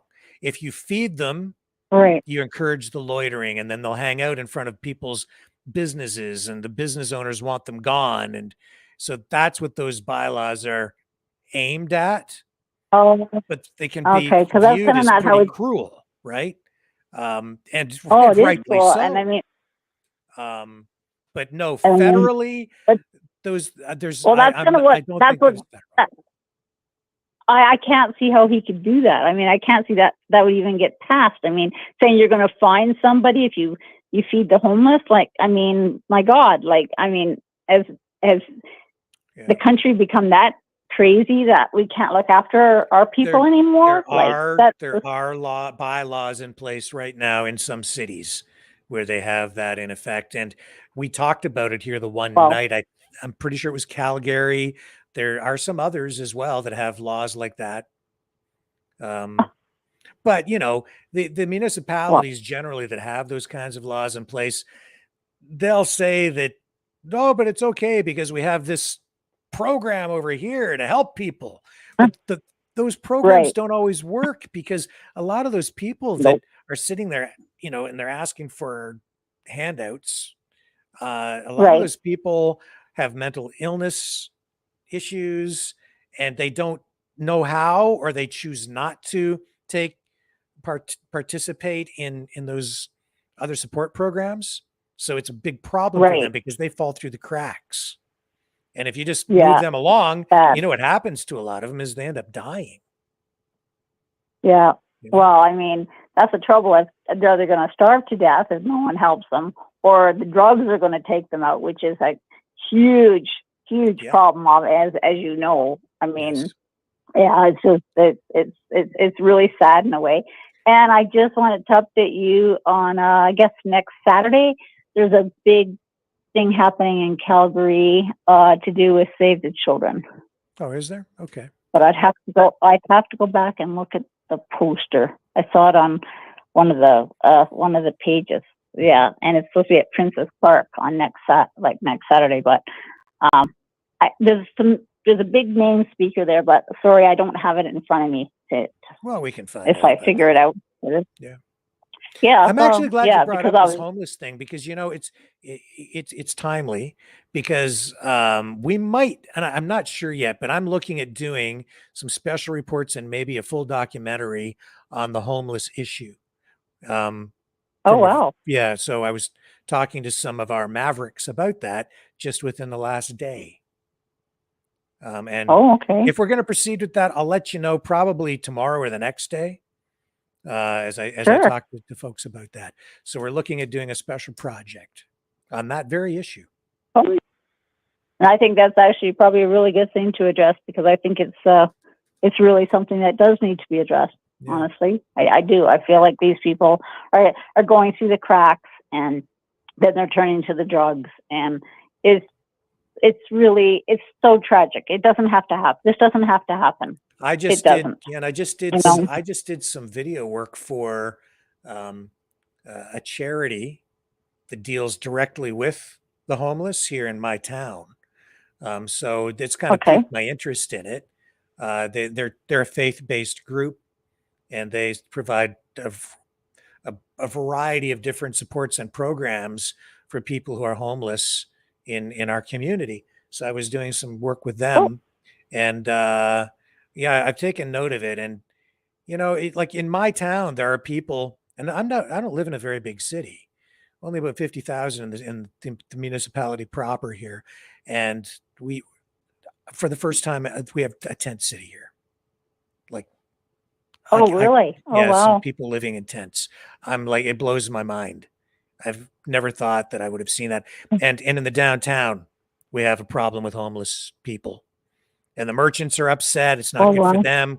There's violence. There's all No. kinds of stuff, I guess, that happens down there late at night that most people are not aware of. So I'm going to go Mhm. check it out, and we'll see what we do with all Yeah, of that. like But yeah, well, that's like Red Deer, which is, fairly close to where I am. You don't go downtown during the day and you don't go at night because, I mean, it's Yeah. getting really bad. Even the little town that I'm living in, we have a guy that lives in a trailer and he just, like, he parks it everywhere every other night. We have people that couch surf, or you'll see them now that the weather's nice, they're just sleeping under a bench in the park. And, for a small town, you wouldn't think you'd actually see that, but it's happening all over. It really is. It doesn't have any boundaries, and rural communities are getting hit the hardest because you don't have a lot of the programs to help them. Yeah. Right? Yeah. And see, So, in my neighborhood, for the first time in the past year, I've seen homeless people on my street. And this is Oh, what wow. most people would consider to be like a really nice, middle class suburb, right? Right. And but if you go only about 5 blocks over, there's a hotel that they use as sort of a halfway house for people transitioning from jail or for the homeless people and stuff like that. So Right. it was only a couple of weeks ago I came out in the morning to walk the dog. It was early in the morning, and there were some homeless people sitting over there by the super box mailbox thing in our neighborhood, and they were all they were sitting right. over there. And I've had my cars broken into I don't know how many times, Oh no. you know, just so they can rifle through and see if they can steal change or whatever happens Yeah. to be in the cars, right? Oh, It's just wow. one of those things, but that's what's happened because we've seen such an erosion in our society and so many people having more and more problems with drugs and mental illness. Those are the main driving forces, I think. Yeah, and like you had said, people are very close to, you know, that $200 mark. Well, yeah, it's getting to that point where people, I mean, like you said, people eventually are going to walk away from their homes if these interest rates keep going up because they just can't. Like I know in this town alone, we've had 3 the banks have basically taken back their homes and left them out on the street. Yep. So yeah, it's quite an erosion problem that's happening. That's for sure. And yeah, that would be good if you could do something on it. Yep. You know, get awareness out there because I think more people need to, you know, unless it's happening to them, kind of thing. They don't care. Mm-hmm. But you know, a lot of people, it could be happening right in your own neighborhood if you open your eyes. Yes. Right. Yep. Yeah. You know, and that's just I don't know what's happening. But anyways, I'll let you go. It was nice finding you again back on here. We're here. And I'll be watching. Okay. Thank you, Chris. Okay. Have a great night. Bye Bye-bye. too. Take care. Okay, folks, that gets us to 8:05 p.m. And what we're going to do is wrap it up for the night, actually. 8:05 p.m. So just a reminder that you can support the show by donating at freedomreporters.com, or you can donate at maverickdonations.com. That would certainly help us out, pay for the phone lines, pay for the work we're doing. I'm pretty sure we're going to do something with that homeless stuff too. I was talking to a couple of people who might be able to contribute to that, so that would help finance that, and just keep the lights on here in general. Let me just pull these phone numbers down off this thing. Make sure you like, share, subscribe. Oh yeah, there's that right there, maverickdonations.com. So you can donate there, or also at freedomreporters.com. And we certainly appreciate the support we've had from all you guys in the past. As you know, we are entirely supported by you, and we are here to give you a voice. This is your channel as much as it is anybody else's. So this is where you can exercise your right to free speech by engaging in the conversation. Thank you, everyone, for joining us here on the Maverick News channel again tonight. I will be back tomorrow evening, 6 p.m. Eastern Standard Time. On the flip side, I need to find the closer. Where did you go? Oh, I found it. See you tomorrow.